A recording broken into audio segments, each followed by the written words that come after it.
Hello everyone. গত ২৪শে জুলাই ছিল আমার বাবার ৮০তম জন্মদিন।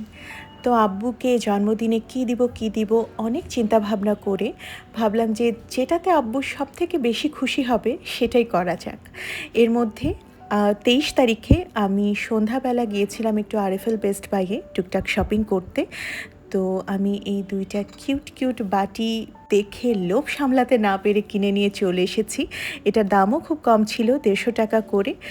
আর আসলে গিয়েছিলাম মশলার জার কিনতে। আমার কয়েকটা মশলার জার প্রয়োজন ছিল এবং আমি যেহেতু এই সেটটা ব্যবহার করছি তো ম্যাচিং করে ৩টা আরও জার কিনে নিয়ে এসেছি। আর একটা আমার স্টিকার হুক দরকার ছিল, তো সেটার একটা পাতা কিনে নিয়ে এসেছি। গতদিন থেকে আমি সামনের কিছুদিন টানা রোজা রাখবো বলে নিয়ত করেছি। তো এর মধ্যে যেহেতু আব্বুর জন্মদিনও পড়ছে, তো তার জন্য, তার সুস্বাস্থ্যের জন্য নিয়ত করে সামনে ২৪ তারিখের এই রোজাটা আমি রাখবো। আর আব্বুর জন্য আমার কাছে মনে হলো সবথেকে বেস্ট গিফট হবে যদি তার জন্য আমি নিজের হাতে কিছু তার ফেভারিট ডিশগুলো রান্না করে নিয়ে যেতে পারি এবং জন্মদিনের দিন একবেলা একসাথে বসে খেতে পারি, খানিকটা কোয়ালিটি টাইম কাটাতে পারি। সেটাই তার জন্য আমার মনে হয় বেস্ট গিফট হবে। তো আমি আগের দিন মানে ২৩ তারিখ রাতেই গরুর মাংসটা রান্না করে রেখেছিলাম, তাহলে পরের দিন আরেকবার জাল দিলে মাংসটা খেতে আরেকটু বেশি মজা হবে। আর আমি খিচুড়ি রান্না করব। যদিও আব্বুর একটা ফেভারিট কম্বিনেশন হচ্ছে গরুর মাংস, মাসকলাইয়ের ডাল আর সাদা ভাত, তবে আব্বু খিচুড়ি দিয়েও বৃষ্টির দিনে গরুর মাংস খেতে খুব পছন্দ করেন। তো সেটাই আমার মাথায় ছিল যে একটু ভুনা করে গরুর মাংস করব আর খিচুড়ি করব। আর সকাল থেকে উঠে দেখি যে বৃষ্টি শুরু হয়েছে, তো আর কি লাগে। আর পরের দিন যেহেতু রোজা রেখেছি, সারাদিন খাওয়া দাওয়ার কোনো প্যারা নাই। তো দুপুরের পর থেকে রান্না শুরু করেছি। আব্বুর জন্য খিচুড়ি করলাম, এরপরে একটু গরম মাছ ভাজবো। আর আব্বুকে সকালবেলাতেই জানিয়ে রেখেছি যে তার সাথে আমরা একসাথে বসে ইফতারি করব বাসায় গিয়ে, মানে আমাদের বিহাসের বাসায়, আমার বাবার বাসায় গিয়ে। তো আম্মু মারা যাওয়ার পর থেকে আব্বু সাধারণত কোথাওই যান না, কোথাও বেড়াতে, খেতে, ঘুরতে, থাকতে তিনি কোথাও যান না। আব্বু এমনিতেও আগে খুব যে বেড়াতে ঘুরতে যেতেন তা না, কিন্তু আম্মু মারা যাওয়ার পর থেকে সেটার পরিমাণ একেবারেই কমে গিয়েছে। হয়তো বা দাওয়াত দিলে বা জোর করে ডাকলে তিনি আসতেন, কিন্তু আমার মনে হলো যে আব্বুর যে কমফোর্ট জোনটা, আমাদের বাড়িতে গিয়ে যদি আমরা বসে একসাথে খাই, সেটা আব্বুর জন্য আরও বেশি আনন্দের হবে বা খুশির হবে, বা তিনি মোর কমফোর্টেবল ফিল করবেন। তো আমি যেটা প্ল্যান করেছি যে রান্নাবান্না করে সব প্যাক করে নিয়ে গিয়ে একসাথে আমাদের বাসায় বসে খাবো।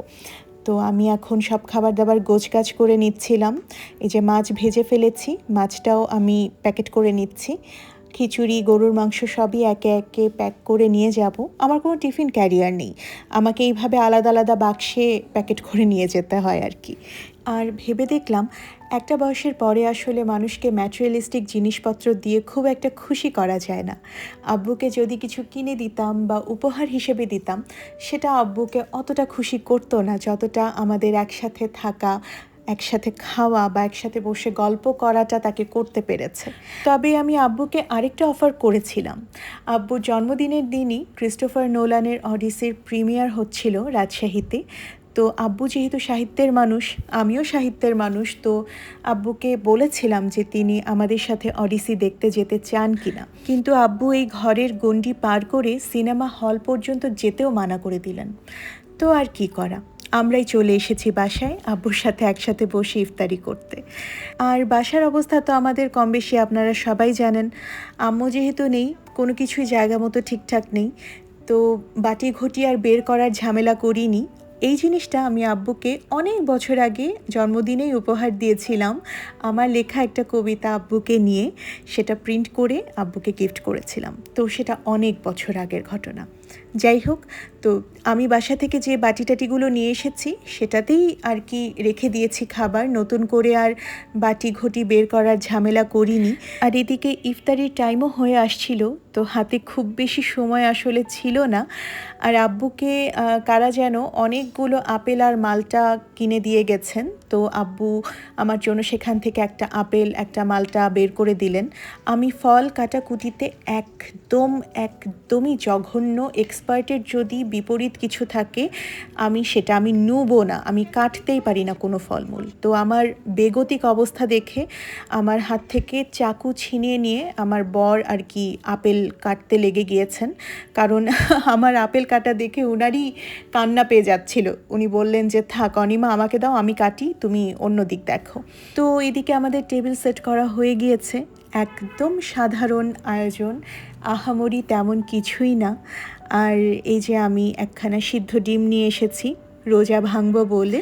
আর এই দিকে আমার বর হচ্ছে সালাদ মাখাচ্ছেন। সালাদ মাখানোর কাজটা উনি করেন। আব্বুর টমেটো খাওয়া মানা, এই জন্য আব্বুকে শুধু শসা দেওয়া হয়েছে। তো আজান পড়ার সাথে সাথে আব্বু খিচুড়ি নিয়ে খাওয়া শুরু করেছেন। তো আমি একটু আব্বুকে জিজ্ঞাসা করলাম যে কেমন হয়েছে খেতে। কেমন হচ্ছে আব্বু? ভালোই হচ্ছে। তো এই ছিল আমাদের আব্বুর জন্মদিন ইন আ নাটশেল। খুবই ব্যস্ততার মধ্যে দিনকাল যাচ্ছে, তার মধ্যে এটুকু যে আব্বুর জন্য ম্যানেজ করতে পেরেছি, I am grateful for that. আর এই যে আমার প্ল্যাটার, ইফতার প্ল্যাটার আর কি। সবাই আমার আব্বুর জন্য অনেক দোয়া করবেন। আব্বু এবার 80-তে পা রাখলো। সবাই ভালো থাকবেন। Let me know your feedback. Thank you for watching.